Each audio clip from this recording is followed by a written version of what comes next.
Hey guys, welcome back to my channel again. Today we're going to make this delicious beef cutlets. These are so tasty and just need few ingredients to make them. So without wasting our time, let's get started.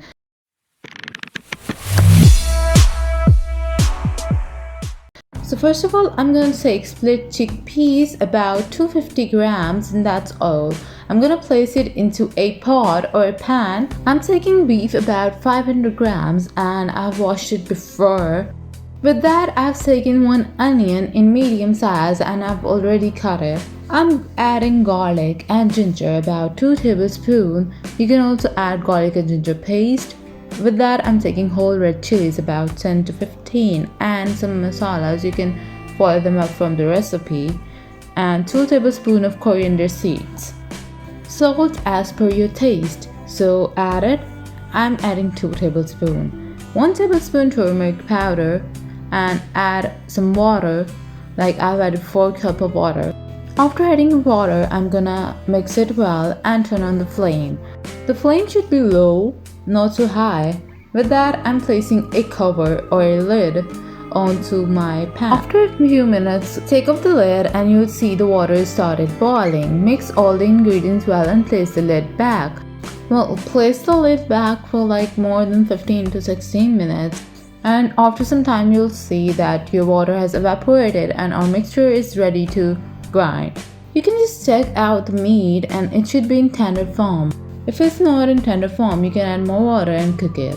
Just because my mixture is ready, now it's time to grind the ingredients. I'm taking green chilies, about 6 green chilies. You can reduce them according to your taste and according to your spices, whatever the spices you like. With that, I'm adding a handful of green mint and a handful of coriander as well.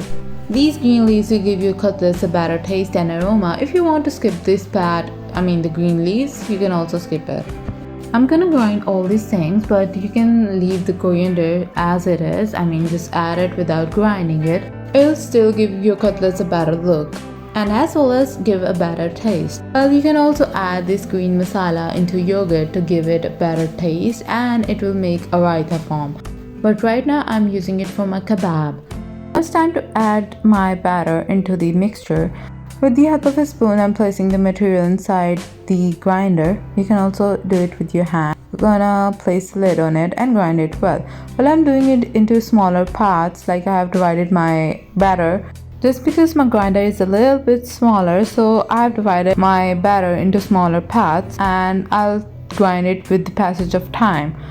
I've taken a bowl and gonna place all the material inside it. I'm taking the material out of the pan with the help of a fork or a spoon. Now I'm placing the other half of the batter into the grinder and I'm gonna grind it quite well. Well, it's gonna take a little time and a little bit effort, but to make better recipes, you have to work hard, right? So I'm gonna grind the mixture quite well. I'm gonna place it in the same bowl I've added all the material. I've taken 1 egg and I've mixed it well with the help of a fork and added it into my batter. And I'm taking 1 lemon as well and gonna add it into the batter. I'm gonna mix it quite well, and once it's mixed well, it's time to make the kebab. I'm wearing gloves so that the batter does not stick to my hand. You can skip this part as well if you're not comfortable wearing the gloves. Okay, I'm making a little bit larger and a little bit thinner kebab. You can just replace it with like smaller and a thicker kebab as well, whatever you like. Because some people like the thicker and the smaller ones. You can also shape it accordingly, whatever the shape you like, but it'll look better in round shape. While I'm making these kebabs, why don't you just go and hit the subscribe button? Well, to be honest, subscribing my channel is completely free. You will not be charged a single penny. And once you just subscribe to my channel, you'll see a bell icon. Once you hit the bell icon, you will be updated by my latest and new videos and my recipes as well.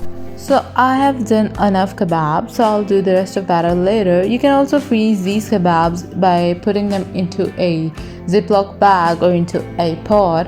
Now it's time to fry this kebab. I've taken a frying pan, placed it on the stove and turned the flame a little low.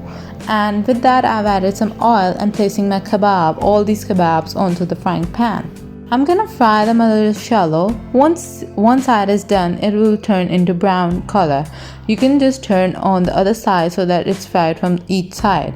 You can see it's turned out to be brown in color and it looks so crispy. Once it's done, you can just place it on a plate, a presentable plate, and it's ready to present in front of the guest. So I've done with the other batter as well, so I'm gonna freeze it. I'm gonna take these out in a plate. As far as I mentioned before, take a presentable plate and place it. With the help of a spoon, I'm taking all this kebab onto my plate. Well, you can see a little bit oily, but you can just place a little tissue under it if you wanna get rid of excessive oil. So now I've placed all of them onto the plate. Now these are ready to present. You can eat these cutlets with ketchup, raita, sauce, or whatever the sauce you like. And even your family and your guests are going to love these cutlets for sure. Thank me later. If you really like my video, give it a thumbs up, share it with your friends and your family, and if you have any queries, comment down below. I'll be surely happy to answer you. And remember to subscribe to my channel. Till then, goodbye. See you in next recipe.